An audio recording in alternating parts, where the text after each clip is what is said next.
Burton Rasel তিনি বলেছিলেন স্রষ্টার স্রষ্টাকে, স্রষ্টার স্রষ্টাকে। এর জবাব আরেকজন বিজ্ঞানী লিখেছেন যে স্রষ্টার স্রষ্টাকে এই চিন্তা তো সৃষ্টিতে করতে পারবে না।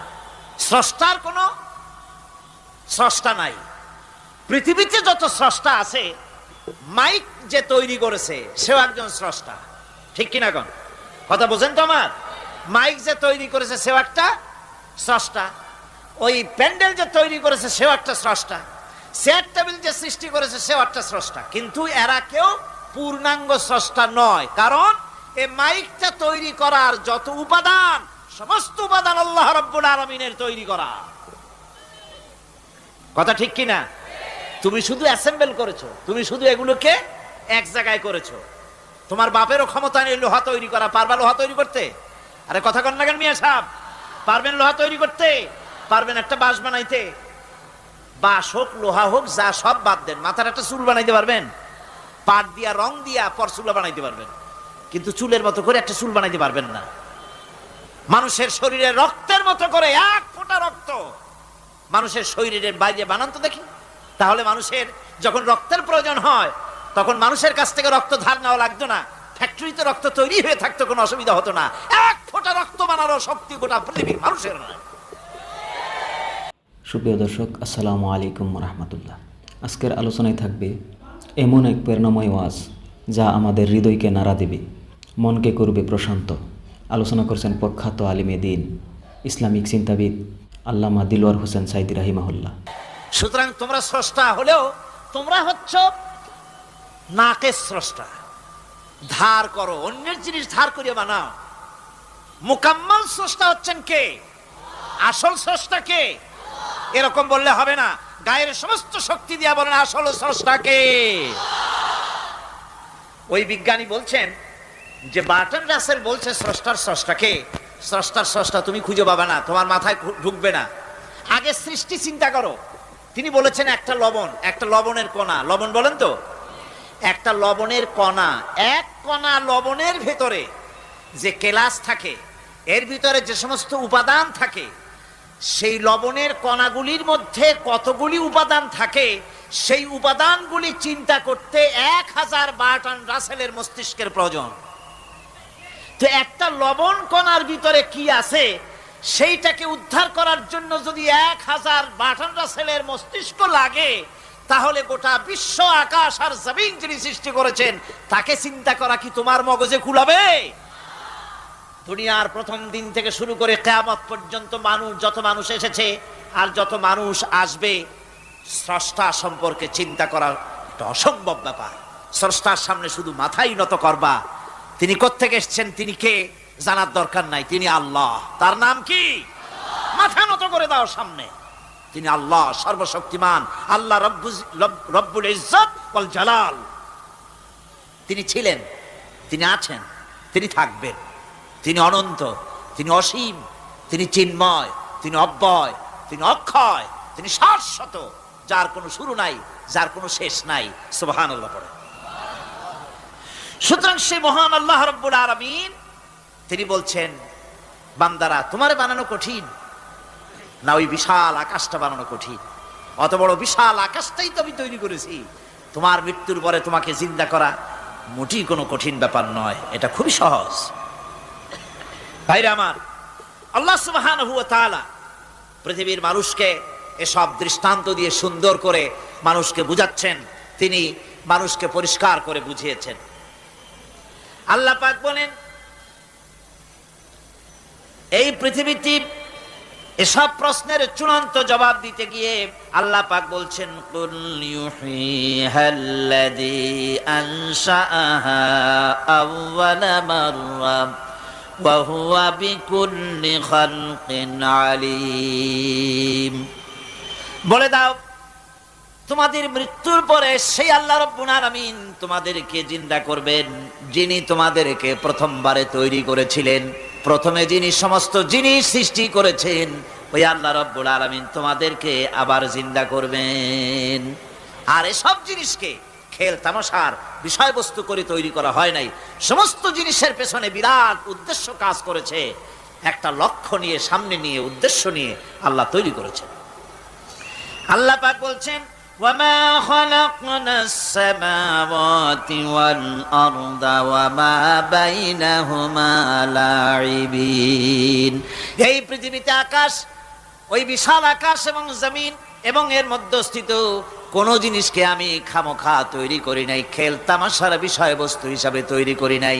যারা নাকি জ্ঞানবান, যারা বুদ্ধিমান, তাদের সম্পর্কে আল্লাহ বলেন, আল্লাযীনা ইয়াযকুরুনাল্লাহা কিয়ামান ওয়া কুউদান ওয়া আলা জুনুবিহিম ওয়া ইয়াতাফাক্কারুনা ফি খালকিস সামাওয়াতি ওয়াল আরদ রব্বানা মা খালাকতা হাযা বাতিলা সুবহানাকা ফাকিনা আযাবান নার। যারা নাকি জ্ঞানবান, যারা চিন্তাশীল, যারা শুধু পাইকারি দরে খায় আর ঘুমায় না, যারা চিন্তা ভাবনা করে, তারা দাঁড়ানো অবস্থায়, বসা অবস্থায়, সব অবস্থায় আকাশ জমিন, রাত দিনের পরিবর্তন, মানব সৃষ্টি, এ সব কিছু চিন্তা গবেষণা করে বলে, রব্বানা মা খালাকতা হাযা বাতিলা, এ কোনো কিছুই তুমি নিরর্থক ভাবে সৃষ্টি করনি, সবগুলোই তুমি বিশেষ উদ্দেশ্য নিয়ে তৈরি করেছো। ফাকিনা আযাবান নার, সুতরাং আমাকে জাহান্নামের আগুন থেকে তুমি রক্ষা করো, আমাকে তুমি রক্ষা করো। আমরা সবাই বলি আমিন।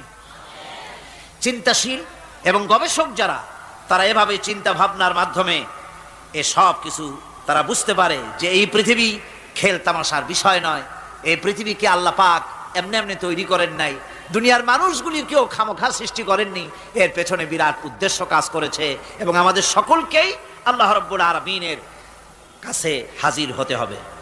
সুতরাং এই পৃথিবীতে দুনিয়ার চাইতে অগ্রাধিকার দিতে হবে আখিরাতকে। দুনিয়ার চাইতে অগ্রাধিকার দিতে হবে কোনটাকে বলে? আখিরাতের অগ্রাধিকার দিতে হবে। আল্লাহ পাক বলছেন, ওয়ামা হাদিহিল হায়াতুদ দুনিয়া ইল্লা লাহুন ওয়া লাইবুন ওয়া ইন্নাদ দারাল আখিরাতা লাহিয়াল হায়ানু লাউ কানু ইয়ামালুন। এ দুনিয়া হচ্ছে নিছক খেল তামাশা, এটা আর কিছুই নয়। জীবনের প্রকৃত আবাসস্থল হচ্ছে আখিরাত। এই দুনিয়া একটা মোহ, এই মোহের পেছনে মানুষেরা ঘুরছে, বিবি বাল বাচ্চা এর পেছনে ঘুরছে। অথচ এই বিবি বাল বাচ্চা কিয়ামতের দিন মুসিবত হয়ে দাঁড়াবে মানুষের জন্য। একটা মোহর মধ্যে মানুষ পড়ে আছে, খেল তামাশার ভিতরে পড়ে আছে। আল্লাহ পাক বলছেন, কুল মাতাউদ দুনিয়া কালিলুন ওয়াল আখিরাতু খায়রুল লিমান ইত্তাকা। বলো, দুনিয়ার সমস্ত সম্পদ খুবই নগণ্য, আর যে ব্যক্তি পরকালকে বিশ্বাস করে, পরকালের কামনা করে, সেই খোদাভীরু লোকদের জন্য পরকাল হচ্ছে প্রকৃত আবাসস্থল। সেই জায়গাটাই হলো আসল জায়গা। ওই জায়গার জন্য কিছু তৈরি করতে হবে। কোরআনে কারিমে রব্বুল আলামিন বলছেন, আরাদিতুম বিল হায়াতিদ দুনিয়া মিনাল আখিরাহ ফামা মাতাউদ দুনিয়া ফিল আখিরাতি ইল্লা কালিল। তোমরা কি পরকালের জীবনের বিনিময় এই দুনিয়ার জীবনটাই বেশি পরিতুষ্ট হয়েছো? অথচ দুনিয়ার জীবনের সুখ সম্পদ তো পরকালের তুলনায় খুবই নগণ্য। পরকালের সুখ অনেক বেশি, পরকালের দুঃখটাও অনেক বেশি, সুখটাও অনেক বেশি। পরকালটা স্থায়ী, সুতরাং দুনিয়ার মোহে না পড়ে পরকালের জন্য জীবনটাকে, পরকাল ভিত্তিক জীবন তৈরি করো। আল্লাহ পাক বলছেন, ফাম্মা মান তাগা ওয়া আসারাল হায়াতাদ দুনিয়া ফাইন্নাল জাহিমা হিয়াল মাওয়া। অথবা যে ব্যক্তি বিদ্রোহ করেছে এবং দুনিয়ার জীবনকে অগ্রাধিকার দিয়েছে, তার জায়গা হচ্ছে জাহান্নাম। জোরে বলেন নাউজুবিল্লাহ। যে ব্যক্তি আল্লাহর সঙ্গে বিদ্রোহ করেছে আর পরকালের জন্য পাথর জোগাড় করে নাই, দুনিয়াকে অগ্রাধিকার দিল, পরকালকে ভুলে গেল, তার জায়গা হলো জাহান্নাম। ওয়া আম্মা মান খাফা মাকামা রাব্বিহি ونهى النفس عن الهوى فإن الجنة هي المأوى। আর যে ব্যক্তি আপন প্রভুর সামনে উপস্থিত হকে ভয় করেছে এবং আপন প্রবৃত্তিকে লালসা মুক্ত করেছে, লালসার হাত থেকে রক্ষা করেছে, আল্লাহ রব্বুল আলামিন কিয়ামতের দিন তার জন্য রেখে দিয়েছেন জান্নাত। তার জন্য কোন জায়গা? জান্নাত। আমাদেরকে পরকাল ভিত্তিক জীবন যাপন যদি করি তাহলে কবরের জবাবগুলি খুব আসান হবে। আর যদি পরকাল ভিত্তিক জীবন যাপন না হয়, কবরটা মুসিবত হয়ে যাবে। হযরত ওসমান রাদিয়াল্লাহু তাআলা আনহু কবরের কাছে গিয়ে খুব কাঁদতেন। সাহাবায়ে কেরাম প্রশ্ন করেছেন, হুজুর, রাসূল করিম সাল্লাল্লাহু আলাইহি সাল্লাম যখন জান্নাত ও জাহান্নামের ওয়াজ করেন তখনও তো এত বেশি আপনি কাঁদেন না, যত বেশি কাঁদেন কবরের কাছে এসে, কারণ কি? হযরত ওসমান রাদিয়াল্লাহু তাআলা আনহু বলতেন, আমার সাথীরা, আমি আমার হাবিবের কাছে, আল্লাহ রাব্বুল আলামিনের রাসূলের কাছে আমি শুনেছি এই কবরটাই হলো প্রথম স্টেশন, এই কবরটাই হলো প্রথম ইমিগ্রেশন কাউন্টার। এই জায়গায় যদি কেউ ধরা পড়ে যায়, কারো যদি চার্জশিট হয়ে যায়, সব জায়গায় ধরা পড়ে যাবে, হাসরে মিজানে সিরাতে কোনো জায়গায় নাজাত পাবে না। আর এই কবরটা যদি কেউ মুক্তি পেয়ে যায়, মিজান সিরাত হাসর সব জায়গা থেকে আল্লাহ তারে ভালোভাবে পার করে দিবেন। এটা হলো আসল জায়গা, মারাত্মক জায়গা, খুব মারাত্মক জায়গা। আমি এটাকে ইমিগ্রেশন কাউন্টার বলেছি আমার ভাষায়। ইমিগ্রেশন কাউন্টার যারা বিদেশ ভ্রমণ করেছেন তারা জানেন। লন্ডন যাবেন, আমেরিকা যাবেন, সৌদি আরব যাবেন, যে কোনো বিদেশে যাবেন, গেলেই পাসপোর্ট তারা দেখবে। পাসপোর্টে আপনার ন্যাশনালিটি কোনটা সেটাই তারা জানতে চাইবে। আপনি কোন দল করেন এটা তারা জানতে চাইবে না। আপনি কোন ভাষায় কথা বলেন তাও তাদের জানার দরকার নেই। প্রথমেই তারা আপনার ন্যাশনালিটি দেখবে, আপনার আইডেন্টিটি কি তারা জানতে চাইবে। তারপরে যদি স্যাটিসফ্যাক্টরি হয় আপনাকে ভিসা দিয়ে ভেতরে ঢোকবার ব্যবস্থা করে দেবে। আর যদি তারা স্যাটিসফাইড না হয় তাহলে আপনাকে মেহমানখানায় ঢুকানো হবে গ্রেফতার করে। আপনি আন্দাজ এখানে আসছেন কেন? এই জন্য কবর হচ্ছে এ ধরনের একটি ইমিগ্রেশন কাউন্টার। কবরের ভিতরে মানুষ যখনই রাখা হবে সঙ্গে সঙ্গে দুজন ফেরেশতা আসবে। কবরের কাছে যারা এসেছিল দাফন হয়ে যাওয়ার পর এই লোকগুলি 40 কদম যেতে যতক্ষণ লাগে এর মধ্যেই দুজন ফেরেশতা এসে যাবে। এসে জিজ্ঞেস করবে, মান রব্বুকা, তুমি কোন দল করতে? ওটা তাদের জানার দরকার নেই। চাকরি কিসে করতেন ওটা জানার দরকার নেই। ব্যবসা করতেন না চাকরি করতেন প্রয়োজন নেই। প্রথমেই জিজ্ঞাসা করা হবে ন্যাশনালিটি, প্রথমেই জিজ্ঞাসা করা হবে তার ন্যাশনালিটি সম্পর্কে, তার আইডেন্টিটিটা কি, এবং সেটাকে সত্যায়িত করার জন্য, বোঝার জন্য 3টি প্রশ্ন। প্রথম প্রশ্ন, মান রব্বুকা ওয়া মা দীনুকা ওয়া মান নাবিয়্যুকা, তোমার রব কে, তোমার দিন কি, তোমার নবী কে। যদি এই ব্যক্তি বেঈমান হয়, মুনাফিক হয়, সে বলবে হায় হাতা লা আদরি, হায় হাতা লা আদরি, জানি না আমার রবকে আমি জানি না। তোমার দিন কি, দিন কারে কয় বুঝি না। এরপরে আল্লাহর নবী জনাবে মুহাম্মদ রাসূলুল্লাহ সাল্লাল্লাহু আলাইহি ওয়াসাল্লামকে দেখানো হবে, বলা হবে মা কুনতা তাকুলু ফি হাদার রাজুল, এই ব্যক্তি সম্পর্কে তোমার ধারণা কি নিকে, বলবে আমি চিনি না। নাউযুবিল্লাহ। বাস, এরপরে তার যা হবার তাই শুরু হয়ে যাবে। আর যদি বান্দাটা মুমিন হয়, প্রশ্ন করা হবে মান রব্বুকা, জবাব দেবে রব্বি আল্লাহ, আমার রব আল্লাহ রাব্বুল আলামিন। ওয়া মা দীনুকা, দীনুনা ইসলাম, আমার দিন হচ্ছে ইসলাম। এরপরে আল্লাহর নবীকে দেখানো হবে। কয়েক রকমের বর্ণনা আছে, কোন বর্ণনায় আছে হুজুরের আকারে দেখানো হবে, অথবা রাসূলকে সরাসরি দেখানো হবে। বলা হবে মা কুনতা তাকুলু ফি হাদার রাজুল, এই লোকটি সম্পর্কে ধারণা কি? মোমেন ব্যক্তি বলবে হাদা নবিয়ুনা মুহাম্মাদুর রাসূলুল্লাহ সাল্লাল্লাহু আলাইহি ওয়াসাল্লাম, ইনি আমার তো সেই নবী মুহাম্মাদুর রাসূলুল্লাহ সাল্লাল্লাহু আলাইহি ওয়াসাল্লাম। আমরা যেন এই রকমের জবাব দিতে পারি, আল্লাহ কবুল করো। সকলে জোরে কোন আমিন। জবাব হয়ে যাওয়ার পর গায়ব থেকে আওয়াজ আসবে, ফাফরিশু বিল জান্নাতি ওয়ালবিসু বিল জান্নাহ। ও আমার ফেরেশতারা, আমার এই বান্দাকে জান্নাতের পোশাক পরায়া দাও আর কবরটাকে জান্নাতের বিছানা বিছায়া দাও। জান্নাতের পোশাক পরায় দাও, জান্নাতের বিছানা বিছায়া দাও। ইলা মাদ্দা বাসারিহি, তার চোখের দৃষ্টি যতদূর যায় কবরটা ততটা প্রশস্ত করে দাও। এরপর বেহেশতের পোশাক পরাইয়া বেহেশতের বিছানা বিছায়া ফেরেশতা বলবে নম কানাউমুল উরুস, ঘুমিয়ে যাও।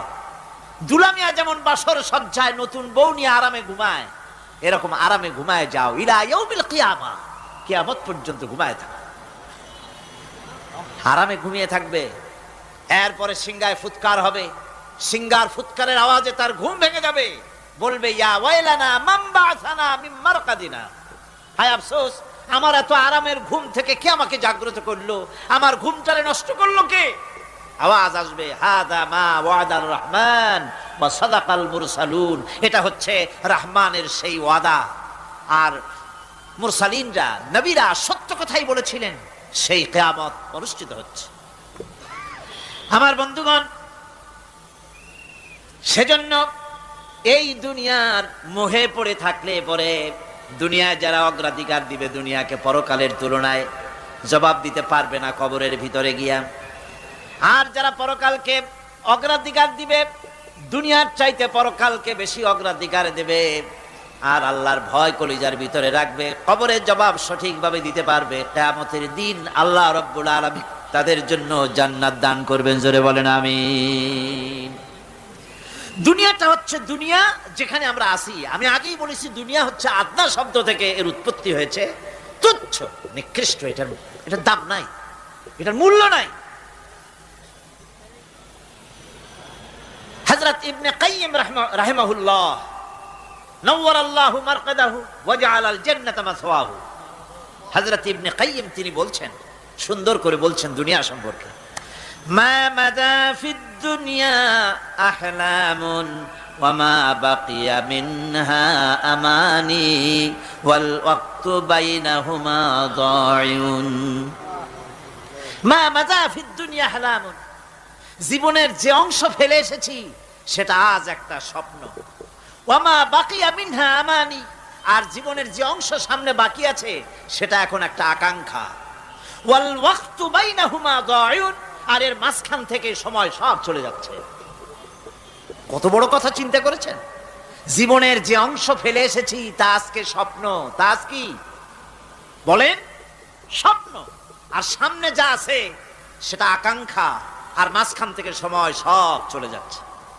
এরপরে তিনি বলছেন ওয়ামান ইয়াসহাবিদ দুনিয়া ইয়াকুন মিসলা কাবিদিন আলাল মাই খানাতুহু ফুরুজুল আসাবিঈ। দুনিয়াদারের অবস্থা হচ্ছে এই, কেউ যদি দুই হাতে পানি খামসায় ধরে, দুই হাতে কি ধরছে বলেন? দুই হাতে পানি খামসায় ধরেছে, খুব মজবুত করে ধরেছে, 2 মুঠ পানি, বলেন থাকবে কতটুকু? কতটুকু থাকবে? 1 ফোঁটাও থাকবে না, কারণ তার আঙ্গুলের ফাঁক তার সাথে খেয়ানত করবে, আঙ্গুলের ফাঁক দিয়া পানিগুলি সব বেরিয়ে চলে যাবে। সুতরাং দুনিয়া যারা চায় তারা ঠিক পানি খামসায় ধরলে পানি যেমন হাতের ভেতর থেকে খেয়ানত করে চলে যায়, যারা দুনিয়া চায় দুনিয়াও তাদেরকে এভাবে ফাঁকি দিয়ে চলে যায়। তবুও দুনিয়ার মায়া মানুষের এত বেশি। আল্লাহর নবী বলেন লাউ কানা লি ইবনি আদামা ওয়াদিন মিন যাহাবিন লাহাব্বা ইয়াকুনা লাহু সানিন, এই পৃথিবীতে যদি কাউকে একটা মাঠ ভরে যদি সোনা দেওয়া যায়, লোকটা বলবে রব্বুল আলামিন আমি যদি আরেকটা মাঠ এরকম সোনা ভরা পেতাম, দ্বিতীয় আরেকটা মাঠ দেওয়া হলে আবার বলবে যদি তৃতীয় আরেকটা মাঠ সোনা ভরে যদি পেতাম। নবীজি বলেন ওয়ালা ইয়ামলাউ জাওফু ইবনু আদামা ইল্লা তুরাব। যা করতে হবে আখিরাতে জবাবদিহিমূলক জীবন যাপন করতে হবে। আপনি ব্যবসা করবেন, ওজনে কম দিতে পারবেন না, আপনি খাদ্যে ভেজাল দিতে পারবেন না, চুরি করতে পারবেন না, ডাকাতি করতে পারবেন না, জেনা করতে পারবেন না, বদমাশি করতে পারবেন না, মদ খেতে পারবেন না, সন্ত্রাসী হতে পারবেন না, হাইজ্যাকার হতে পারবেন না, চাঁদাবাজ হতে পারবেন না, মুনাফাখোর হতে পারবেন না, আপনি চোরা কারবারি হতে পারবেন না, ঘুষখোর হতে পারবেন না, সুদখোর হতে পারবেন না। এই সব কাজ পরকালকে বিশ্বাস করলেই এ সমস্ত কাজ থেকে মানুষ বিরত থাকতে পারে। কথা ঠিক কিনা? এটাই হচ্ছে পথ। সুতরাং এই পৃথিবী থাকবে না, এটা কি চিরকাল থাকবে না, এর একটা পরিসমাপ্তি ঘটবে। যেমন করে সারা বছর লেখাপড়া করার পর কলেজে, বিশ্ববিদ্যালয়, মাদ্রাসায়, হাই স্কুলে, সব জায়গায় সারা বছর লেখাপড়া করার পর যেমন পরীক্ষা দেওয়ার একটা দিন আসে, সারা বছর ব্যবসা করার পর হিসাব নিকাশ করার যেমন একটা সময় আসে, সারা মাস চাকরি করার পর বেতন পাওয়ার যেমন একটা দিন আসে, সারা জীবন চাকরি করার পর পেনশন পাওয়ার যেমন একটা সময় আসে, অনুরূপভাবে এই দুনিয়া যেদিন শেষ হয়ে যাবে, আল্লাহ নির্ধারিত সময় শেষ হয়ে যাওয়ার পর একটা সময় আসবে যখন আল্লাহ রব্বুল আলামিন সব শেষ করে দিবেন, লন্ডভন্ড হয়ে যাবে, কিছুই থাকবে না। কোরআনে কারিমে আল্লাহ সব বলেছেন, কোরআনে সব আল্লাহ বলে দিয়েছেন। আল্লাহ পাক বলেন এই পৃথিবীর সব কেমন ভাবে ধ্বংস হবে তার চিত্র আল্লাহ পাক কোরআনে কারিমে তুলে ধরেছেন। ইযাস সামাউ ফাতারাত ওয়া ইযাল কাওয়াকিবু তাসারাত ওয়া ইযাল বিহারু ফুজ্জিরাত ওয়া ইযাল কুবুরু বু'সিরাত। যখন আকাশসমূহ দীর্ণ বিদীর্ণ হয়ে যাবে, তারকাগুলি বিক্ষিপ্ত হয়ে ছিটকে পড়বে, আর সমুদ্রগুলি উচ্ছ্বসিত হয়ে পড়বে, কবরগুলি সব তার ভেতরে যা আছে উদ্গীরণ করে দেবে, তারকাগুলি স্থিমিত হয়ে যাবে। এরপরে সমস্ত আকাশগুলি কাতাইয়িস সিজিল্লিল কুতুব, কিতাবের পৃষ্ঠার মতো একটার পরে একটা ঠাস ঠাস করে পড়তে থাকবে, চূর্ণ বিচূর্ণ হয়ে ভেঙে চুরে একাকার হয়ে যাবে। পাহাড়গুলিকে উড়িয়ে দেওয়া হবে, চন্দ্র এবং সূর্য একাকার হয়ে যাবে। আল্লাহ রাব্বুল আলামিন বলেন ফাইদা বারিকাল বাসার ওয়া খাসাফাল কমার ওয়া জুমিআশ শামসু ওয়াল কমার। চক্ষু যখন বিস্ফারিত হয়ে যাবে, চাঁদ যখন তার আলো হারিয়ে ফেলবে, সূর্য যখন তার আলো হারিয়ে ফেলবে, চাঁদ আর সূর্য সব একাকার হয়ে যাবে, সেই সময়ের অবস্থাটা কি চিন্তা করো। মানুষ হয়রান হয়ে দৌড়াদৌড়ি করবে। ওয়াহুমিলাতিল আরদু ওয়াল জিবালু ফাদুক্কাতা দাক্কাতান ওয়াহিদা। জমিন এবং পাহাড়গুলির মধ্যে আল্লাহ রাব্বুল আলামিন সংঘর্ষ বাঁধিয়ে দিবেন, পাহাড়গুলি ভেঙে চুরে টুকরা টুকরা হয়ে যাবে, পাহাড়গুলি উঁচু করে জমিনের উপরে আছাড় মেরে আল্লাহ রাব্বুল আলামিন ভেঙে চুরে চুরমার করে দিবেন। সুবহানাল্লাহ। ওয়া তাকুনুল জিবালু কালইনিল মানফুস, পাহাড়গুলো পেঁজা ধোনা তুলার মতো করে উড়িয়ে দেওয়া হবে, পাহাড় উড়ে যাবে। সুবহানাল্লাহ পড়ো। পাহাড় পাথরের তৈরি করা পাহাড়, এই পাহাড়গুলি তুলার মতো হয়ে উড়বে কিভাবে? আমি এই দৃশ্য নিজের চোখে কিছুটা হলেও দেখছি। আজ থেকে 10 দিন আগে আমি ইতালি সফর করে এসেছি। ইতালির রাজধানী রোম। রোম প্রাচীন সভ্যতার লালন ভূমি। কোরআনে কারিমে সূরায় রোম রয়েছে, এই রোম সেই রোম। এখানের বাদশার কাছে রাসূল করিম সাল্লাল্লাহু আলাইহি সাল্লাম হেরাক্লিয়াসের কাছে চিঠি পাঠিয়েছিলেন, সেই রোম। 12 থেকে 15 হাজারের মতো বাংলাদেশি মুসলমান সেখানে আছে। জুমার দিন, যেদিন আমি গেলাম তার পরের দিনই জুমা ছিল। জুমার নামাজ পড়লাম ভ্যাটিকানের কাছেই, বিশাল মসজিদ, ইউরোপের ভিতরে সবচাইতে বড় মসজিদ এটা। রোম ইসলামের দুশমনদের রাজধানী। সেইখানে যখন আজান হচ্ছে আশহাদু আন্না মুহাম্মাদার রাসূলুল্লাহ, আমার অনুভূতির কথা আপনাদেরকে বোঝাতে পারবো না, কি অনুভূতির সৃষ্টি হয়েছে আমার ভেতরে। ভ্যাটিকানের পোপ এক পাশে, কিছু দূরেই ভ্যাটিকান, ওটা হচ্ছে গোটা পৃথিবীর সমস্ত খ্রিস্টানদের কাবা ভ্যাটিকান। তার পাশেই বিশাল মসজিদ, সেখানে নামাজ পড়লাম। চিন্তার ভেতরে আসলো আল্লাহ রাব্বুল আলামিন তার হাবিবের নাম, তার তাওহীদ, তার রিসালাতকে কিভাবে বিশ্বময় ছড়িয়ে দিলেন। আবু জাহেল চাইছিল মুহাম্মদ সাল্লাল্লাহু আলাইহি ওয়াসাল্লামকে স্তব্ধ করে দেবে মক্কার জীবনেই। কত বদনাম, সাহের, কাহেন, কাযযাব, শায়ের, নাউযুবিল্লাহি মিন যালিক, কত গালাগালি করলো। আর আল্লাহ শুনালেন, হাবিব চিন্তার কোনো কারণ নাই, ওয়া রাফা'না লাকা যিকরাক, আমি আপনার প্রশংসা বিশ্বময় ছড়িয়ে দেব। সুবহানাল্লাহি ওয়া বিহামদিহি। রোম প্রোগ্রাম শেষ করে আমাকে তারা নিয়ে গেল, যেটা আমি বলছি সবর কাহিনী শোনাবার সময় এটা না, যেহেতু এর সঙ্গে প্রাসঙ্গিক সেজন্য বলছি। পাহাড় কেমনে তুলার মতো হয়ে উঠবে তার নজির দেখেছি। রোম শহর থেকে 300 মাইল দূরে, 300 কিলোমিটার দূরে নেপোলিয়ান বোনাপার্ট তার বাড়ি, এবং ওটা তার নামই একটা প্রভিন্স। ভূমধ্য সাগরের পারে ভিসুবিয়াস, পৃথিবীর সবচাইতে বড় আগ্নেয়গিরি, সেটা দেখাতে নিয়ে যাওয়া হলো আমাকে। যে পাহাড়টা পৃথিবীর মাটি থেকে তার চূড়া হচ্ছে 3 মাইল উঁচু, এর 2 মাইল গাড়িতে করে ঘুরে ঘুরে যাওয়া যায়, এরপর আর গাড়িতে যাওয়া যায় না, বাকিটুকুন যেতে হবে হেঁটে হেঁটে। পাহাড়ের উপরে অক্সিজেন কম, বেশ কষ্ট হচ্ছিল উঠতে। জীবনে প্রথম পাহাড়ে চড়েছি জাবালে নূর, রাসূল করিম সাল্লাল্লাহু আলাইহি সাল্লামের উপরে যেখানে ওহী হয়েছিল সর্বপ্রথম। পাহাড় চড়ার একটা অভিজ্ঞতা ওখান থেকে আমার কিছুটা হয়েছিল। খুব কষ্ট হলো বাকি 1 মাইল উঠতে। যখন ভিসুবিয়াসের একদম শীর্ষে চলে গেছি, সেখানে গিয়ে আমার সাথে 15-20 জন লোক ছিল। আমি নিজেই আল্লাহু আকবার বলে আমার গলা থেকে আওয়াজ বেরিয়ে গেল। আমি দেখতে পেলাম ভিসুবিয়াসের শীর্ষে বিশাল গর্ত। আমার মনে হয় গর্তটা এই মাঠের 1/4 হবে, এই মাঠের 1/4 হবে গর্তটা। সেই গর্তটার গভীরতা হচ্ছে 1.5 কিলোমিটার। এইখান থেকে পাথরগুলি উত্থিত হয়েছে, আগ্নেয়গিরি পাথর আগুনে গলে লাভা হয়ে এগুলি পাহাড় বেয়ে উপচে পড়েছে, চতুর্দিকে 12 মাইল ছড়িয়ে গিয়েছে। আমার মনে পড়লো ওয়াকুদুহান নাস ওয়াল হিজারা, জাহান্নামের আগুনের ইন্ধন হবে মানুষ আর পাথর।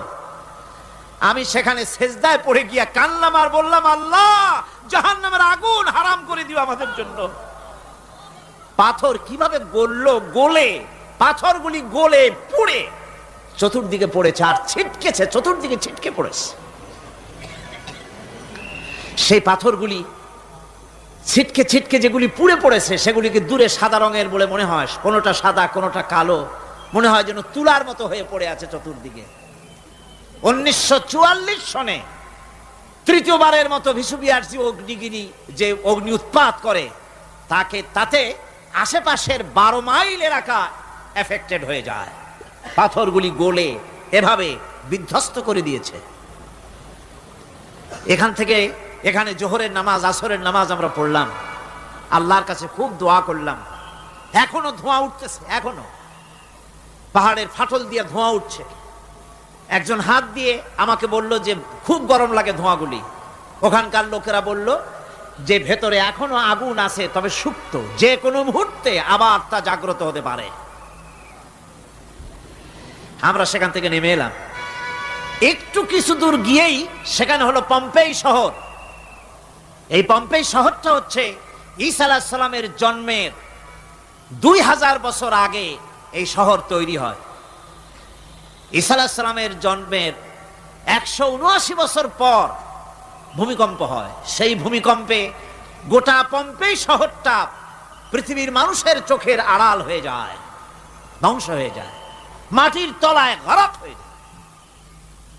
আজ থেকে 200 বছর আগে মাটি খনন করতে গিয়ে এই শহর আবিষ্কৃত হয়। পুরা শহরটা খুঁড়ে তারা বের করেছে। 180 হেক্টর জমিনের উপরে এই বিশাল শহর। ঘুরে ঘুরে দেখলাম, গাড়ি চলে না সেখানে, পায়ে হেঁটে দেখতে হলো। প্রশস্ত রাস্তা। আজ থেকে 4000 বছর আগের মানুষেরা রাস্তা বানাতে জানতো পাথর দিয়ে, এবং রাস্তার দুধারে তাদের ছিল ফুটপাত, পানির ব্যবস্থা, নগরায়নের সব রকমের সুযোগ সুবিধা। তারপরে সেখানে বিচারালয়, এরপরে দোকানপাট, বাজারঘাট, সবকিছুর ব্যবস্থা রয়েছে। বিশাল বিশাল পাথরগুলি দিয়ে পিলার তৈরি করা। ভাবলাম এই পিলারগুলি, এই পাথরগুলি তারা কিভাবে ক্রেন ছাড়া এত উপরে উঠালো কি করে, আমার মাথায় আসলো না। পাথর কেটে কেটে সুন্দর সুন্দর অঙ্কন শিল্প তারা করেছে। এরপরে ঘুরতে ঘুরতে বাদশার রাজার বাড়িতে গিয়ে ঢুকলাম। সেখানে গিয়ে দেখলাম উলঙ্গ এত মূর্তি পাথরের তৈরি করা। পাথর কেটে কেটে দেওয়ালে যৌন মিলনের এমন কোন অশ্লীল ছবি নাই যা তারা সেখানে তৈরি করে নাই। উলঙ্গ মূর্তি আর উলঙ্গ যৌন মিলনের অসংখ্য ছবি দিয়ে এই এলাকা ভরা। তখন আমি বুঝলাম আল্লাহর গজব হওয়ার কারণটা কি, এই শহরটা মাটির নিচে গরক হয়ে যাওয়ার কারণটা কি। আল্লাহ পাক জেনা ব্যভিচার যে দেশে বেশি হয় আল্লাহ পাক বরদাস্ত করেন না। দুশ্চরিত্র যে দেশের মানুষ দুশ্চরিত্র হয়ে যায়, জেনা ব্যভিচার বেশি হতে থাকে, আল্লাহ গরক করে দেন, গজব দেন। এই গজব এক এক সময় এক এক রকমের হয়ে আসে। কখনো মাটির নিচে দাবায় দেন, কখনো মহামারী, কোন দেশে কলেরা, কোন দেশে জলোচ্ছ্বাস, কোথাও ভূমিকম্প, আর সর্বশেষ এই জেনা ব্যভিচারের জন্য আল্লাহ পাকের চূড়ান্ত এই যৌনতার অশ্লীলতার জন্য চূড়ান্ত গজব বর্তমান বিশ্বের জন্য এইডস। আল্লাহ পাক এই গজব দিয়েছেন। বন্ধুগণ, আমি সেই জায়গা, আমি সেখানে যা দেখলাম যে আল্লাহ পাক পাহাড়গুলিকে কিভাবে উড়াবেন এটা অস্বীকার করার কোনো উপায় নাই। বিশ্বাস তো করতামই, তবে হযরত ইব্রাহিম আলাইহিস সালাম যেমন বলেছিলেন, রব্বি আরিনি কাইফা তুহিল মাউতা, আয় আল্লাহ তুমি মরাকে চিন্তা করবা কেমনে। আল্লাহ পাক বলেন আওয়ালাম তুমিন, তুমি বিশ্বাস করো না? ইব্রাহিম আলাইহিস সালাম বললেন বালা, অবশ্যই বিশ্বাস করি, ওয়ালাকিন লিয়াতমাইন্না কলবি, যদি চোখে দেখতাম তাহলে আমার অন্তরাত্মা খুব ঠান্ডা হতো। আল্লাহ রাব্বুল আলামিন চোখে দেখায় দিলেন জিন্দা কেমনে মুর্দা হবে, মুর্দা কেমনে জিন্দা হবে, আল্লাহ দেখায় দিলেন। পাহাড় উড়ায় দিবেন আল্লাহ রাব্বুল আলামিন। একথা কলিজার মধ্যে এটার উপর ঈমান বিশ্বাস, কিন্তু আল্লাহ চোখে দেখায়ছেন, ঈমান আরো মজবুত হয়েছে, যা ছিল আরো মজবুত হয়েছে। সুবহানাল্লাহ, আল্লাহর ভয়তে কলিজা কেঁপেছে। আমি পাহাড়ের উপরে কেঁদেছি, যার যার হয়ে কেঁদেছি। বন্ধুগণ, আল্লাহ সুবহানাহু ওয়া তাআলা এই জন্য বলেছেন কুল সিরু ফিল আরদ, আমার জমিন ঘোরো, ভালো করে দেখো, কাইফা কানা আকিবাতুল মুকাজ্জিবিন, মহাসত্যকে যারা অস্বীকার করেছে তাদের পরিণতি আমি কি করে দিয়েছি, এগুলি চোখে ভালো করে তাকায় দেখো। আমার বন্ধুগণ, সুতরাং এই পৃথিবীর অবসান হবে, এই পৃথিবী ধ্বংস হবে, এই পৃথিবী চূড়ান্তভাবে শেষ হয়ে যাবে। ও হ্যাঁ, আরেকটি কথা বলতে হয়, সেটা হচ্ছে যে এই রোম থেকে আরেকটু দূরে 900 মাইল দূরে হচ্ছে সিসিলি। 900 মাইল দূরে, সেখানে এই সিসিলি মুসলমানেরা শাসন করেছিল 350 বছর। সেই সিসিলিতে রয়েছে 360টা মসজিদ মুসলমানদের করা। সমস্ত মসজিদগুলি আজ তালা বন্ধ, একটা মসজিদও খোলা নাই। সেখানকার মুসলমানেরা ওয়াজ শুনতে এসেছিল রোমে। আমি তাদের জন্য পরামর্শ দিয়েছি যে গভর্নমেন্টের কাছে তোমরা দাবি জানাও যে অন্তত একটা মসজিদের দরজা আমাদের জন্য খুলে দাও। রোমের অবস্থানরত প্রবাসী বাংলাদেশি মুসলমানেরা আমাকে বলেছে, তাদের অনেকের বাড়ি চট্টগ্রামেও আছে, আমাকে বলেছে তাদের চোখে পানি আসছে বলার সময় যে চিরামের তাফসীর মাহফিল যখন আসে কলজেটা কাঁদতে থাকে যাওয়ার জন্য। তো যাওয়া তো সম্ভব না এত দূর থেকে, আমাদের সালাম বলে দিবেন যত লোক আসবে, আর আমাদের জন্য দোয়া করতে বলবেন যেন এই রোমের ভিতরে আমরা ইসলামের আদর্শের ভিত্তিতে আমরা যেন চলতে পারি। আপনারা দোয়া করুন তাদের জন্য।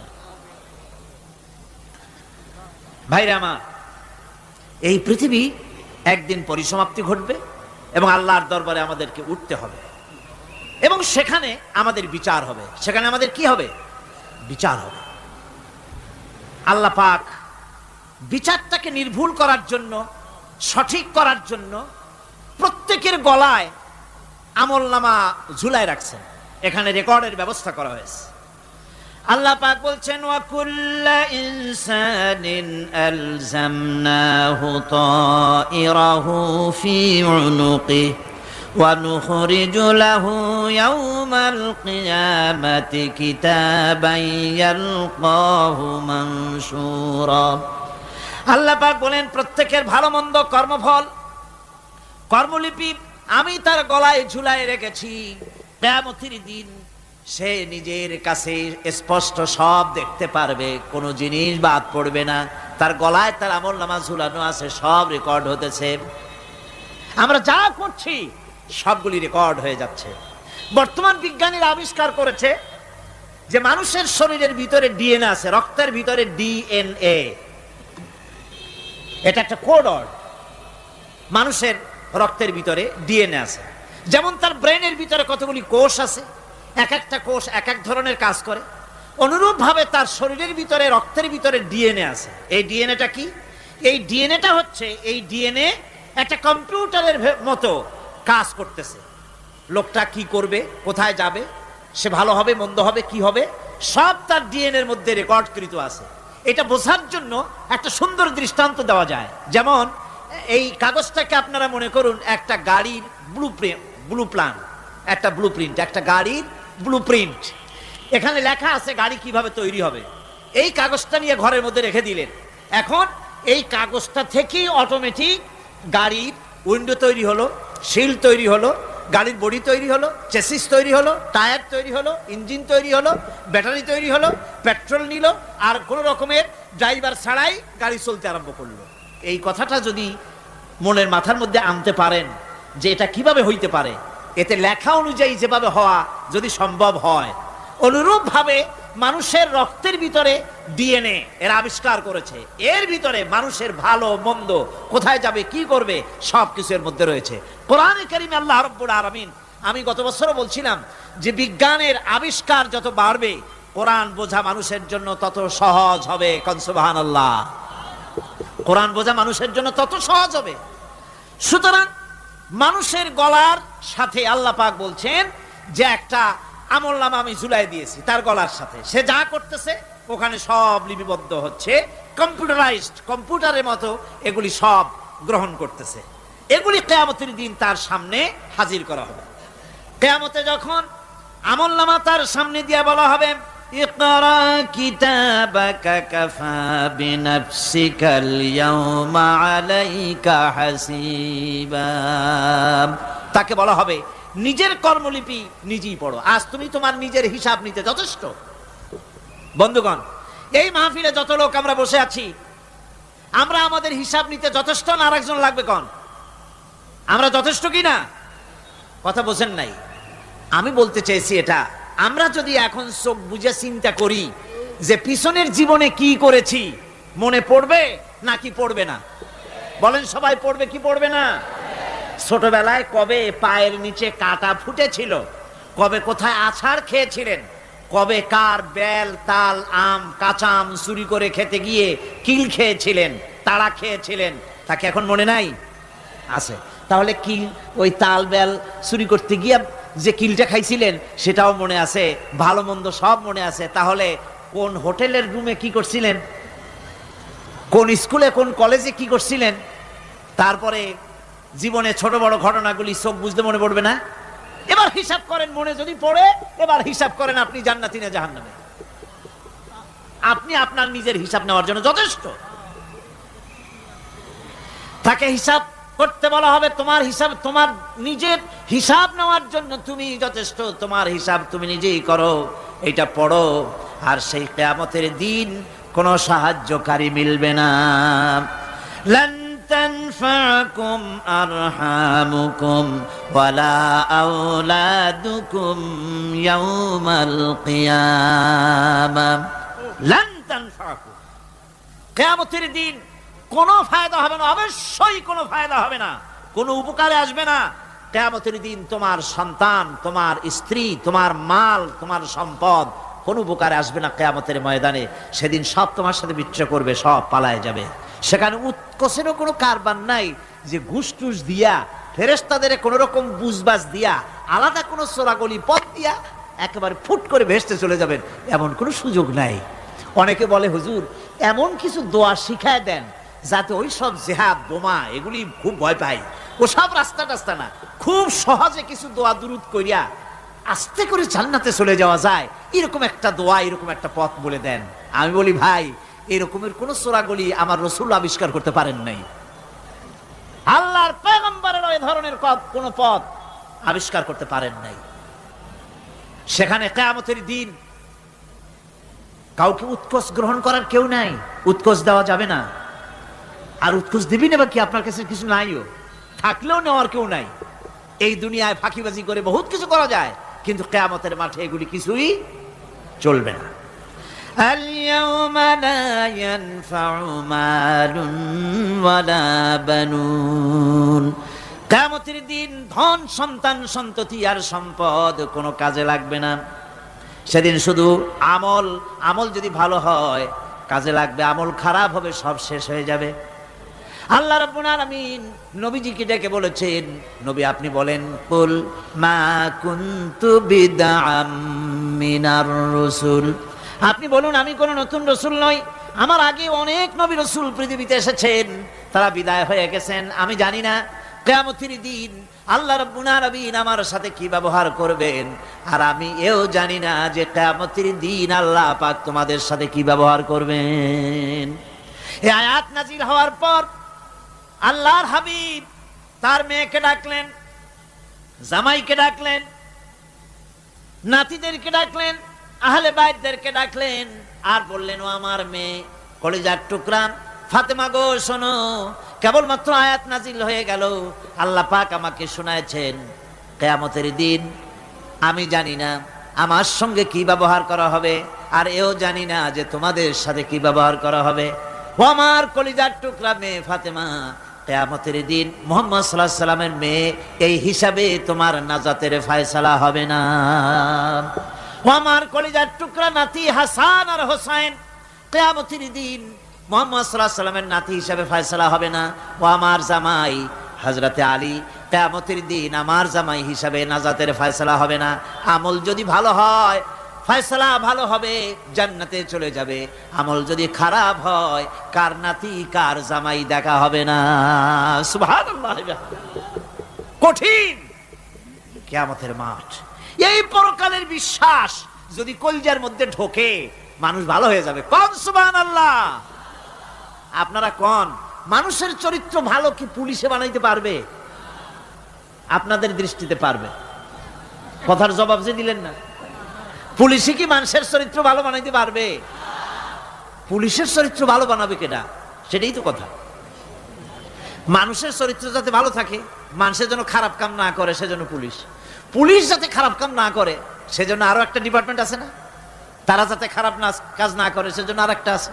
এন্টি করাপশনের আবার এন্টি করাপশন আছে, তার উপর আবার এন্টি করাপশন আছে। এন্টিটার অভাব নাই। সুতরাং পুলিশ দিয়া, বিডিআর দিয়া, আর্মি দিয়া মানুষের, দেশের, জাতির চরিত্র ভালো বানানো যায় না। রাসূলুল্লাহ এ দিয়ে বানান না, এটা ইসলামের নিয়ম নয়। পুলিশ দিয়া, আর্মি দিয়া দেশের মানুষের চরিত্র ভালো বানানো যায় না। চরিত্র ভালো বানানো যায় কেবলমাত্র পরকালের ভয় দিয়া। কি কিসের ভয় দিয়া? প্রকৃতপক্ষে সৎকারী মুমিন, ভালো কাজ করা, প্রকৃত মুমিন, সত্যিকারের ভালো মানুষ, সত্যিকারের ইমানদার হওয়ার জন্য 10টি কাজ লাগবে। কয়টি কাজ? 10টি কাজ লাগবে। সেই 10টি কাজের একটি কাজ গত বছর আপনাদের খেদমতে আরজ করা হয়েছে, 2টি বলা হয়েছে, বাকি আজকে বললাম আরেকটা, হয়ে গেল 3টা। বাকি আছে কয়টা? 7টা বাকি আছে, আরো 7টা। পরকাল ভিত্তিক জীবনযাপন যদি করতে পারি তাহলে আমরা হব দুনিয়ার শ্রেষ্ঠ মানুষ। কোন আলহামদুলিল্লাহ। আমার দেশ, আমার জাতি, আমার school, college, university, secretariat, cantonment, রান্নাঘর থেকে শুরু করে বঙ্গভবন, দেশের সর্বত্র মানুষের ভেতরে যদি পরকালের জবাবদেহিমূলক জীবনযাত্রার অনুভূতি সৃষ্টি করে দেওয়া যায় কেয়ামত আছে আর জবাব দিতে হবে আল্লাহর দরবারে। এই পরকালকে এভাবে বিশ্বাস করতে পারলে, ওইভাবে জীবন করতে পারলে দেশ সুখী হবে, সমৃদ্ধশালী হবে, বিপদ দূরীভূত হবে, অন্ধকারের আমানিশা দূর হয়ে গিয়ে পৃথিবীতে আবার সুন্দর সূর্য উদিত হবে। ইসলামের নতুন বার্তা নিয়ে পৃথিবীতে শান্তি আসবে, সুখ আসবে, সমৃদ্ধি আসবে, স্বাধীনতা টিকবে, সার্বভৌমত্ব টিকবে, দেশ এক সুখী সমৃদ্ধশালী সুন্দর দেশে পরিণত হবে। বাংলাদেশ হবে পৃথিবীর একটা আদর্শ দেশে পরিণত হয়ে যাবে যদি এই কথাগুলি আমরা বিশ্বাস করি আর আমল করে চলতে পারি। আল্লাহ পাক যেন সে তৌফিক আমাদের দেন। সকলে বলি আমিন। সকলে কন আমিন। মুনাজাত হবে, দাঁড়ানো ভাইরা বসে। মুনাজাত হবে, দাঁড়ানো ভাইরা সকলে বসে।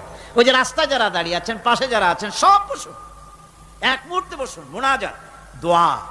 আমি গত বছর বলেছি, এবারও বলি, মুনাজাতের কথা বললে কিছু লোক আছে, এই 2-4 জন 5 জন হাঁটে। এটা কিন্তু একটা আসলেই বেয়াদবি। এটা কি কন্ত দেখি?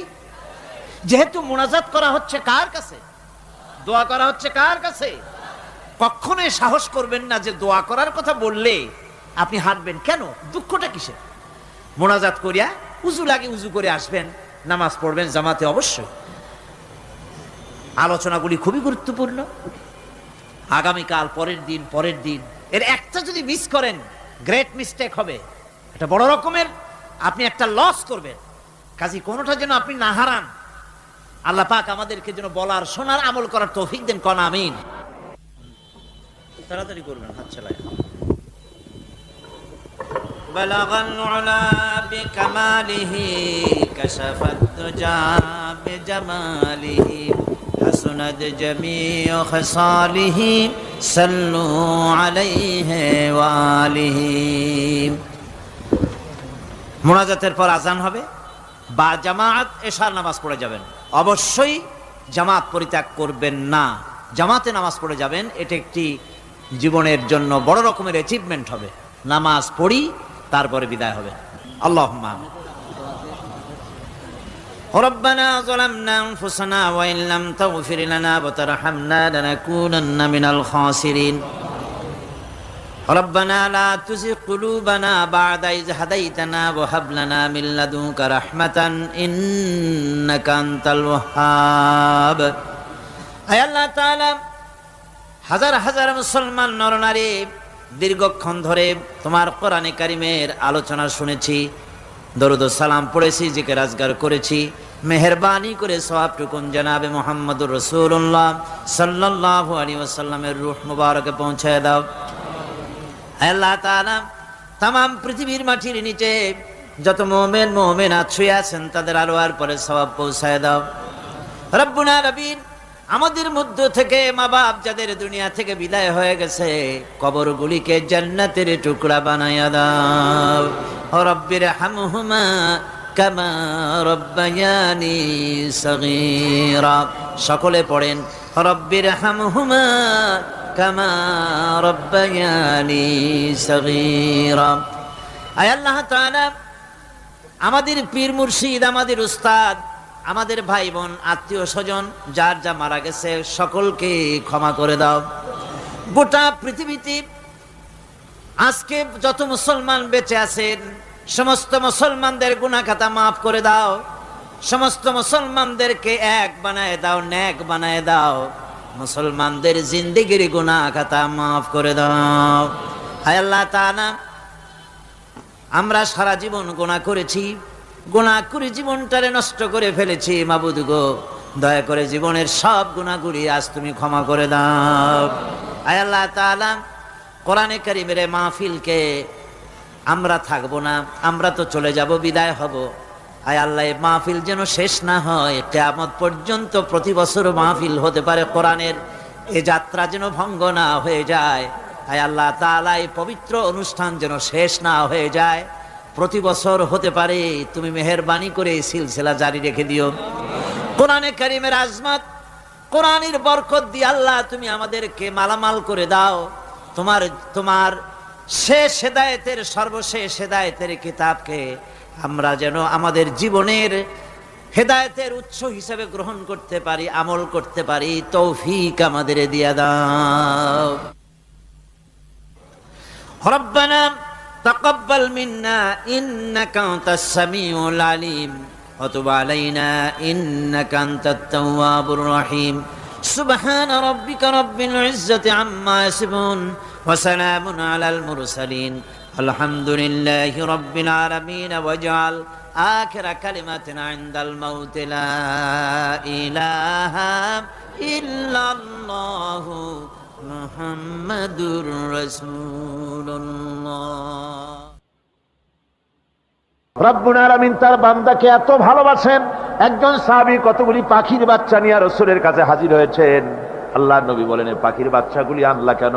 সাহাবী বলেন, হুজুর এই পাখির বাসাটা ভেঙে গিয়েছিল, বাচ্চাগুলি যখন ধরলাম ওর মা আমার মাথার উপরে ঠোকরাতে লাগলো, সে নিজের জীবনের মায়াকে উপেক্ষা করে বাচ্চাগুলিকে হেফাজত করার জন্য আমার উপরে ঝাঁপিয়ে পড়লো।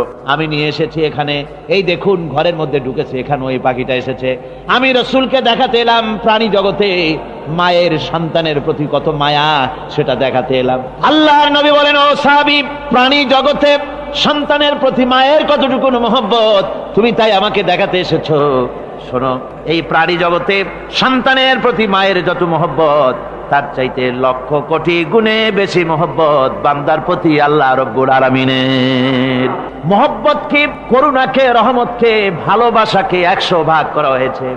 100 ভাগ করে 99 ভাগ আল্লাহ নিজের কাছে রেখেছেন, আর একটা ভাগ তামাম পৃথিবীর প্রাণী জগতে আল্লাহ ছড়াই দিয়েছেন। একটা ভাগ দিয়েছেন সারা দুনিয়ায় প্রাণী জগৎ। সেই একটা ভাগে এই শত সহস্র কোটি প্রাণীর মধ্যে যেটুকুন আমরা পাইছি, এতটুকুন মহব্বতে সন্তানের জন্য কলিজায়, সন্তানের কোনো অকল্যাণ হলে কলিজায় পানি থাকে না, সন্তানের কোনো অসুবিধা হলে বা মা বাপের কষ্ট হলে বা কারো কোনো কষ্ট হলে আমরা এই ধরনের আমাদের অবস্থা সৃষ্টি হয়ে যায়।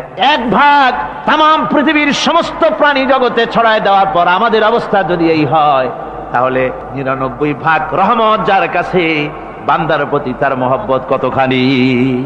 সাহাবায়ে কেরামদের সঙ্গে রোমকদের লড়াই হতেছে, রোমক সৈন্যরা যুদ্ধে জিততে পারতেছে না কিছুতেই।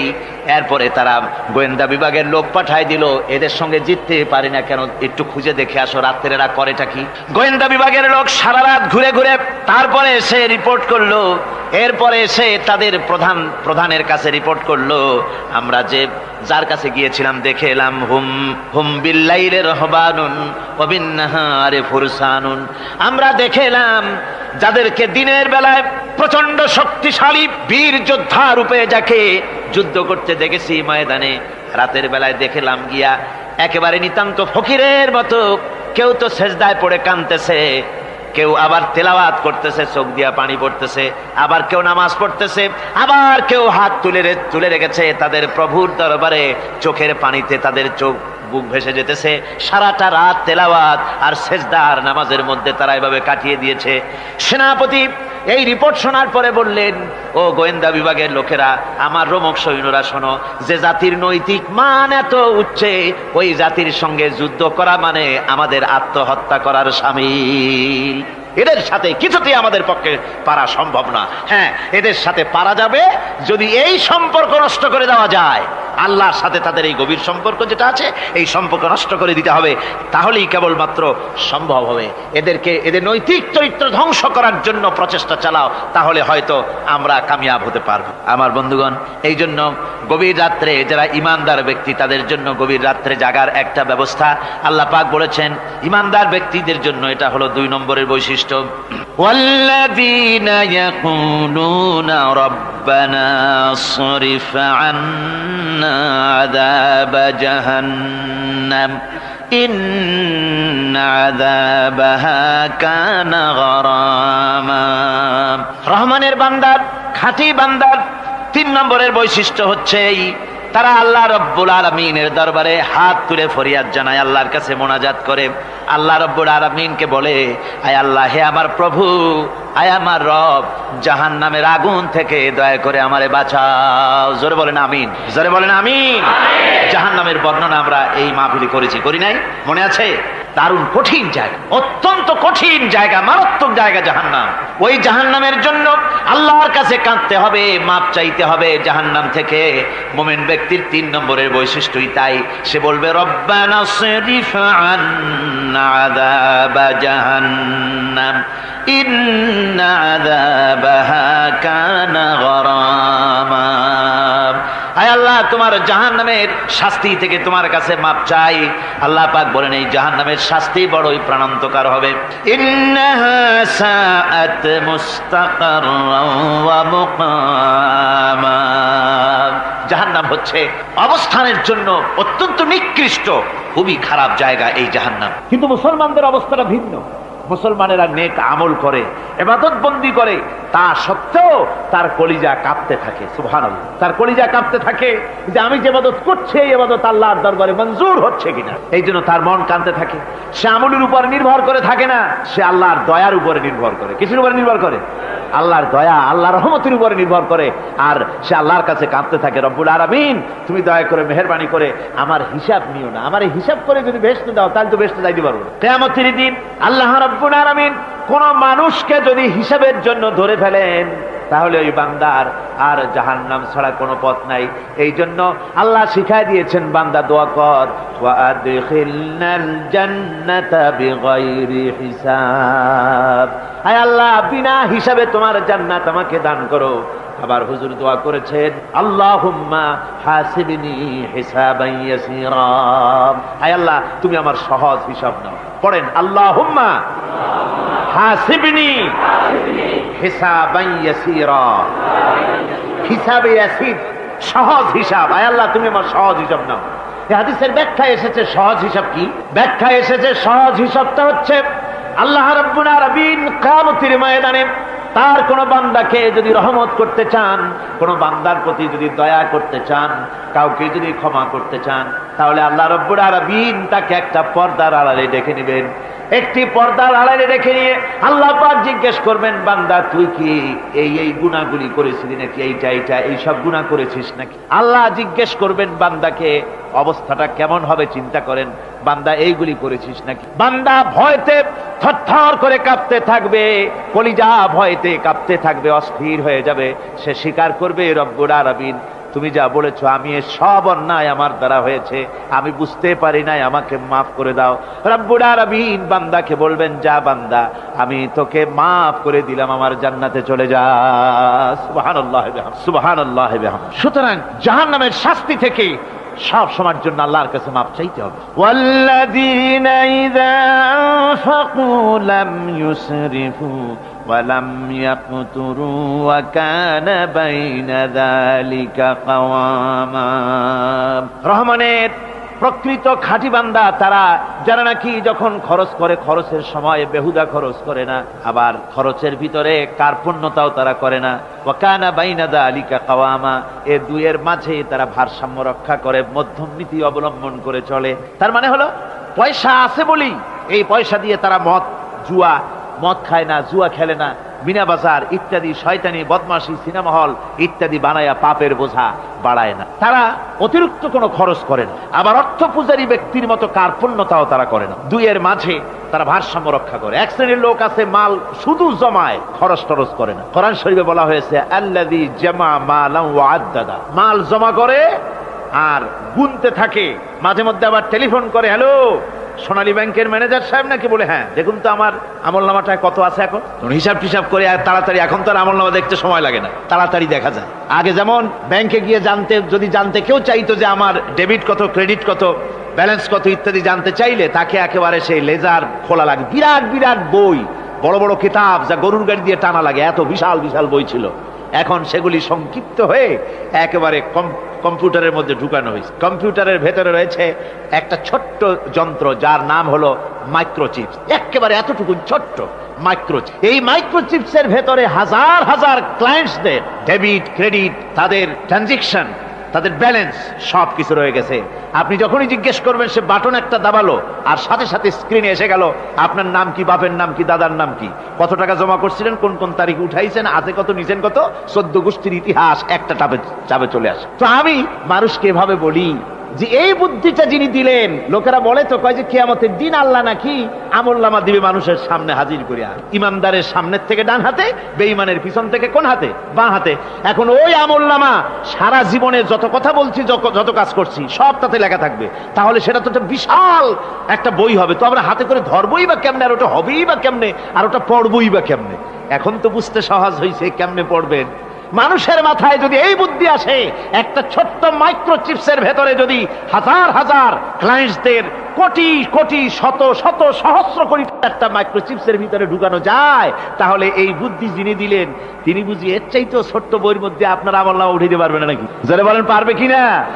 নিশ্চয়ই পারবেন, হাজার বার পারবে বন্ধুগণ। সুতরাং এরা মাল জমা করে আর গনে, জিজ্ঞেস করে ম্যানেজার সাহেব কত হয়েছে, বলে যে এত লক্ষ এত, তখন আবার চিন্তা হয় যে আরো কত টাকা জমাইতে পারলে কোটি হয়, তারপরে আরো 200 কোটি হয়, এভাবে তারা জমাইতে থাকে, খরচ করে না। তো এ ব্যাপারে সন্তানের জন্য, সন্তানদের জন্য খরচ যেটা লাগে সেটা স্ত্রী পুত্র সন্তান আত্মীয় স্বজন যে আছে যা তাদের জন্য যে পরিমাণ খরচ করা লাগে তা যদি না করে তাহলে এটা হচ্ছে বখিলি, আর খরচ করতে গিয়ে যদি বেশি করে তাহলে সেটা হচ্ছে বেহুদা খরচ। এখন এই বেহুদা খরচ থেকে আমাদেরকে বাঁচতে বলা হয়েছে। বিষয়টা হচ্ছে নিজের আত্মীয় স্বজন সন্তান সন্ততির জন্য খরচ করতে হবে যা লাগে তাই, আর আল্লাহ রাস্তায় যখন দেওয়ার কথা আসে তখন প্রাণ খুলে দান করতে হবে।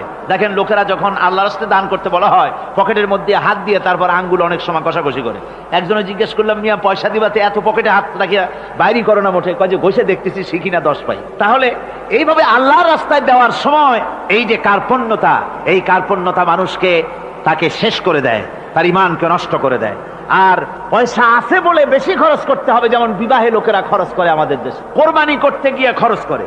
হ্যাঁ, কোরবানি করবেন, আপনি ভালো একটা কোরবানি করবেন, আপনার পয়সা যেমন আছেন তেমন, কিন্তু 50,000 টাকা দাম দিয়ে একটা গরু কিনা সেই গরুর গলায় মালা দিয়া এরপরে সারা শহরে প্রদর্শনী করতে হবে, এর কোনো যুক্তি নাই। আছে কোনো যুক্তি? যদি তা হয় তাহলে ওই গরু যিনি কেনেন তারও গলায় মালাই দিয়া দুজনে একসাথেই ঘুরানো দরকার, বুঝলেন? আমার বন্ধুগণ, আপনি কোরবানি করবেন, কোরবানি আপনার 10,000 টাকায় হয়ে যেতে পারে, 15,000 টাকায় হয়ে যেতে পারে, বাকি টাকাগুলি আল্লাহর রাস্তায় খয়রাত করে দেন।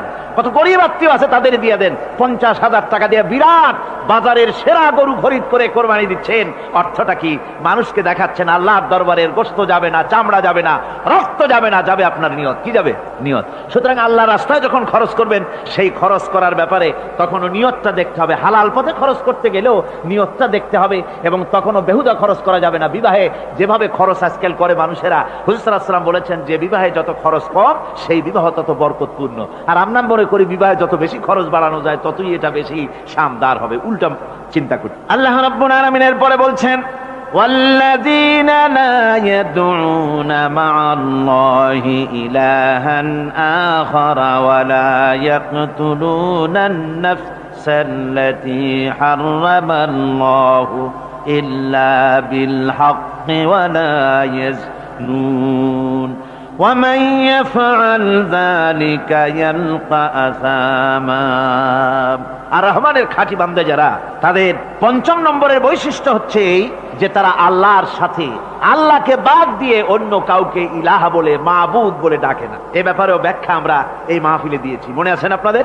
আল্লাহ ছাড়া অন্য কাউকে ইলাহা বলে ডাকা যাবে না। ওয়ালা ইয়াকতুলুনা আন-নাফসাল্লাতী হারামাল্লাহু ইল্লা বিল হক। আর আল্লাহ যে সমস্ত প্রাণকে, আর ওই লোকেরা যারা নাকি আল্লাহ ছাড়া, ইমাম রহমানের বান্দা যারা, তারা একদিকে তো আল্লাহ ছাড়া অন্য কাউকে ডাকে না, মাবুদ বলে স্বীকার করে না, অন্যদিকে আল্লাহর হারাম করা প্রাণগুলিকে তারা ধ্বংস করে না। অর্থাৎ আল্লাহ যাদেরকে হত্যা করতে নিষেধ করেছেন, প্রাণীদেরকে হত্যা করতে, মানুষ হত্যা করতে নিষেধ করেছেন, আল্লাহর নিষেধ, আল্লাহ যেগুলি জায়েজ করেছেন সেগুলি বাদ দিয়ে হত্যা করা, এগুলি তারা করে না। ওয়ালা ইয়াজনুন, আর তারা জেনা ব্যভিচারেও লিপ্ত হয় না। এটা হচ্ছে যে এই সমস্ত লোকগুলি তারা গুনাহ থেকে মুক্ত থাকতে চেষ্টা করে, তারা আল্লাহ ছাড়া আর কাউকে রব বলে ডাকে না, ইলাহ বলে ডাকে না, মাবুদ বলে ডাকে না। হযরত ইবনে মাসউদ রাদিয়াল্লাহু তাআলা আনহু বলেছেন, তিনি রাসূল পাক সাল্লাল্লাহু আলাইহি ওয়াসাল্লামের কাছে জিজ্ঞেস করেছিলেন, হে রাসূল, সবচাইতে বড় গুনাহ কি? হুজুর বলেছেন সবচাইতে বড় গুনাহ 3টা। সবচেয়ে বড় গুনাহটা কয়টা? রাসূল পাক সাল্লাল্লাহু আলাইহি ওয়াসাল্লাম বলেছেন সবচাইতে বড় গুনাহ হচ্ছে 3টি। একটি হচ্ছে তুমি যদি কাউকে আল্লাহর সমতুল্য প্রতিদ্বন্দ্বী বানিয়ে যদি তার কাছে কিছু চাও, তাহলে এটা সবচেয়ে বড় গুনাহ। সন্তান দিতে পারেন আল্লাহ, তোমাকে রোগ মুক্ত করতে পারেন আল্লাহ, আল্লাহ যা করতে পারেন এই সব বিষয়গুলি যদি মানুষের কাছে চাও, তাহলে তুমি আল্লাহর জায়গায় তাকে বসালে, এটা সবচেয়ে বড় গুনাহ। আর 2 নম্বরের গুনাহ হচ্ছে নিজের সন্তান তোমার খাবার খাবে, তোমার খাবারে সন্তান ভাগ বসাবে, এই ভয়তে সন্তানকে হত্যা করা, এটাও বিরাট পাপ। আর 3 নম্বরে হচ্ছে প্রতিবেশীর স্ত্রীর সঙ্গে জেনা করা, এটা হলো আরেকটি। মোট 3টি গুনাহ বলেছেন রাসূলুল্লাহ, সবচাইতে মারাত্মক গুনাহ। তার মধ্যে এই গুনাহগুলি তো আমাদের সমাজে চালু আছেই, একদিকে সমাজের ভেতরে রয়েছে আল্লাহ ছাড়া মানুষের কাছে, মাজারের কাছে গিয়া, কবরের কাছে গিয়া, কবরওয়ালার কাছে চাওয়ার এই রেওয়াজ চালু আছে। এই রেওয়াজ কি চট্টগ্রামে কমেছে না বেড়েছে? কমেছে। জোরে কোন আলহামদুলিল্লাহ। কমে গিয়েছে, আগের তুলনায় বহুত কমেছে। যারা এই মাজারকে নিয়ে ব্যবসা করে তারা অনেকে বলেছেন যে আমাদের ইনকাম আগে যা ছিল তার থেকে 4 আনায় নেমে গিয়েছে, 12 আনায় শেষ। জোরে কোন আলহামদুলিল্লাহ। জোরে বলেন আলহামদুলিল্লাহ।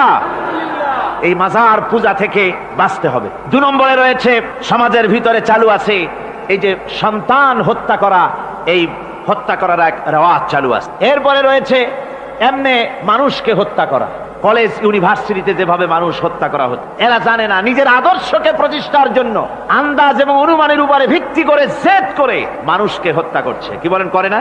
আল্লাহ রাব্বুল আলামিন বলেন, ওয়ামান ইয়াকুতুল মুমিনা মুতাআম্মিদান ফাজাযাউহু জাহান্নাম খালিদিনা ফিহা আবাদান।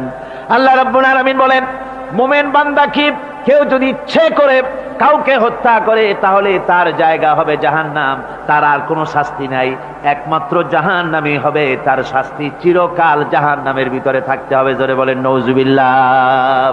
আজকে কলেজের মধ্যে, ইউনিভার্সিটিতে অনবরত আমরা হত্যাকাণ্ডের খবর শুনতে পাচ্ছি, সমানে হত্যা হচ্ছে। এই যে সন্ত্রাস এবং হত্যা যা হচ্ছে কলেজ ইউনিভার্সিটিতে, আপনারা আমাকে বলেন অনুরূপ হারে মাদ্রাসায় এই ধরনের সন্ত্রাস হচ্ছে? এত আস্তে জবাব দিলেন তাহলে বোধহয় হচ্ছে দেশে। মাদ্রাসায় সন্ত্রাসের কারণে, কোন টাইটেল মাদ্রাসা, ফাজেল মাদ্রাসা সন্ত্রাসের কারণে বন্ধ হয়েছে এমন কোন নজির আপনারা পেয়েছেন? পান নাই। কেন পান? কলেজ বন্ধ হচ্ছে, ইউনিভার্সিটি বন্ধ হচ্ছে, সন্ত্রাসের কারণে মাদ্রাসা বন্ধ হয় না কেন? তার কারণ হচ্ছে কলেজ ইউনিভার্সিটিতে কোরআন পড়ানো হয় না, হাদিস পড়ানো হয় না, তাই তারা হত্যা করলে কি পাপ হয় তাও জানে না। হত্যা পাপ, হত্যার পাপ তো দূরের কথা, মানুষ কোরআন শুনতে আসে, কোরআন শুনতে আসাটাও তাদের বরদাস্ত হয় না। আমি জানতে পারলাম, এ মাহফিল আসার সময় জানতে পেরেছি, চট্টগ্রাম বিশ্ববিদ্যালয়ের কাছে থেকে শ্রোতৃমণ্ডলী, মাহফিলের শ্রোতারা বাসে যখন আসতেছিল, সেখানকার কিছু সংখ্যক ছেলেরা ইট পাটকেল মেরেছে বাসের উপরে, বহুত লোক সেখানে আহত তারা করেছে। নাউজুবিল্লাহি মিন যালিক। কি শিক্ষা দেওয়া হচ্ছে সেখানে? কিন্তু মাদ্রাসায় তো হচ্ছে না। কেন হয় না? তার কারণ হচ্ছে মাদ্রাসাগুলিতে কোরআনে কারীম পড়ানো হয়, রাসূলুল্লাহর হাদিস পড়ানো হয়, সেখানে জানানো হয়, এই কথাগুলি পড়ানো হয়। যদি কেউ কাউকে হত্যা করে জাহান্নাম ছাড়া কোনো জায়গা থাকবে না, চিরকাল জাহান্নামে থাকতে হবে, এই ভয়তে ওরা হত্যার ভিতরে যায় না। এই জীবন জীবন নয়, পরকাল আছে, কিয়ামতের দিন আল্লাহর দরবারে দাঁড়ায়া জীবনের সবকিছুর হিসাব দিতে হবে। এই জন্য তারা এসব জানে বলে, এসব তাদের রক্তে মাংসের ভিতরে ঢুকানো আছে বলে তারা চুরি ডাকাতি জেনা ব্যভিচার হত্যার দিকে তত যায় না যত এরা যায়। ঠিক কিনা বলে? কলেজ ইউনিভার্সিটিতে আজকে কোরআন শরীফ পড়ানো হয় না। মাদ্রাসা এবং মসজিদে, মাদ্রাসাগুলিতে যে কারণে সন্ত্রাস হয় না, ওই কারণটা যদি কলেজ ইউনিভার্সিটিতে ঢুকানো যায় তাহলে সন্ত্রাস বন্ধ হতে পারে। ঠিক কিনা কর? আমার ভাইরা, আজ বাংলাদেশে যে কয়টা ইউনিভার্সিটি আর যতগুলি কলেজ আছে, এদেশের সাধারণ মানুষের রক্তার্জিত পয়সা দিয়েই এই কলেজ ইউনিভার্সিটি চালানো হয়, কিন্তু সেখানে কোরআন শরীফের তাফসীর পড়ানো হয় না, হাদিস শরীফ পড়ানো হয় না, হয় সব পড়ানো হয়, কিন্তু কোরআনে কারীমের তাফসীর পড়ানো হয় না, হাদিস শরীফ পড়ানো হয় না। যদি ওই কলেজ ইউনিভার্সিটির ছাত্রগুলিকে কোরআন শরীফ পড়ানো হতো, কোরআনের তাফসীর পড়ানো হতো, কলেজ ইউনিভার্সিটিতে হাদিস শরীফ যদি পড়ানো হতো, ইসলামের অর্থনীতি সমাজনীতি যদি পড়ানো হতো, তাহলে কলেজ আর ইউনিভার্সিটি গোটা জাতিকে মাস্তান আর গুন্ডা উপহার দিত না, খালিদ বিন ওলীদের মতো মুজাহিদ উপহার দিত। জোরে বলেন সুবহানাল্লাহ। আজকে গোটা জাতির চিন্তা চেতনা ধারণার বহির্ভূত সেখান থেকে সন্তান আমরা পাচ্ছি। আজকে সেখানে ছেলে পাঠাচ্ছে বাপ, ছেলে পাঠাচ্ছে, ছেলে লেখাপড়া করে সেখান থেকে ভালোভাবে পাশ করে আসবে, চাকরি বাকরি করবে, মা বাপের সুখের কারণ হবে, কিন্তু দেখা যায় কিছুদিন পর সেখান থেকে চলে আসে সন্তান লাশ হয়ে বাপের ঘরে ফিরে এলো। কি শিক্ষা হচ্ছে? এই শিক্ষা ব্যবস্থার আমূল পরিবর্তন হওয়া দরকার। আপনারা অবাক হবেন, শিক্ষা ব্যবস্থার পরিবর্তন হওয়া দূরের কথা, কোরআন হাদিস কলেজ ইউনিভার্সিটিতে পড়ানো তো দূরের কথা, নামাজের জন্য কোনো তাগিদ নাই। কোন কলেজে, কোন ইউনিভার্সিটি পৃথিবীতে এরকমের তাগিদ আছে যে যারা মুসলমান ছাত্র জোহরের আজান হয়ে যাবে সব ছাত্র শিক্ষককে বাই হুক এন্ড ক্রুক মসজিদে যেতে হবে, 5 ওয়াক্ত নামাজ বা জামাত আদায় করতে হবে, এমন হুকুম আছে? আছে। এর পরেও ছেলেরা যে যতটুকুন ভালো আছে ও তো বাস ভাঙছে ইউনিভার্সিটির সামনে পাইয়া, ওরা লাঠি ঝাঙ্গা নিয়ে যে দূর আসে না, এই তো কপাল। কথা বুঝতে পেরেছেন? ওদের তো কিছু শিখানো হয় না, কিচ্ছু, অর্থাৎ চরিত্র সৃষ্টি তাদের করানো হয় না। নামাজের তাগিদ নাই, রোজার তাগিদ নাই, ও যেন একটা আলাদা জগৎ। যুবতী মেয়ে, যুবতী ছেলে, যুবক ছেলে পড়াশোনা করে কো এডুকেশন, সহশিক্ষায় একসাথে যুবক পুরুষ। আর সম্মানিত দর্শক, আমরা অনেক সময় ইসলামকে নিজের মতো করে বুঝি, কিন্তু ইসলামকে বোঝা যায় কেবল কোরআন ও বিশ্বনবী সাল্লাল্লাহু আলাইহি সাল্লামের আলোয়। যে জাতি একদিন পৃথিবীতে নেতৃত্ব দিত, আজ সেই জাতি পরাধীন। কারণ আমরা ইসলামকে জীবন থেকে দূরে সরিয়ে দিয়েছি। আমরা নাম রেখেছি মুসলমান, কিন্তু আচরণ, চিন্তা আর ব্যবহারে ইসলামকে ভুলে গেছি। মনে রেখো, যে জাতি ইসলামকে বুঝে আল্লাহ তাআলা সেই জাতিকে সম্মান করে, আর যে জাতি ইসলামকে উপেক্ষা করে আল্লাহ তাআলা তার থেকে সম্মান কেড়ে নেয়। চলো আজ থেকেই শুরু হোক জীবনের এক নতুন যাত্রা, কোরআনের দিকে, হাদিসের দিকে, সত্যিকারের ইসলামের দিকে। এই ওয়াজটি যদি তোমার ভালো লেগে থাকে তবে ভিডিওটি শেয়ার করো, আর এমন আরও ভিডিও পেতে আমাদের চ্যানেল জান্নাতের পথ সাবস্ক্রাইব করে রাখো। আসসালামু আলাইকুম ওয়া রাহমাতুল্লাহ।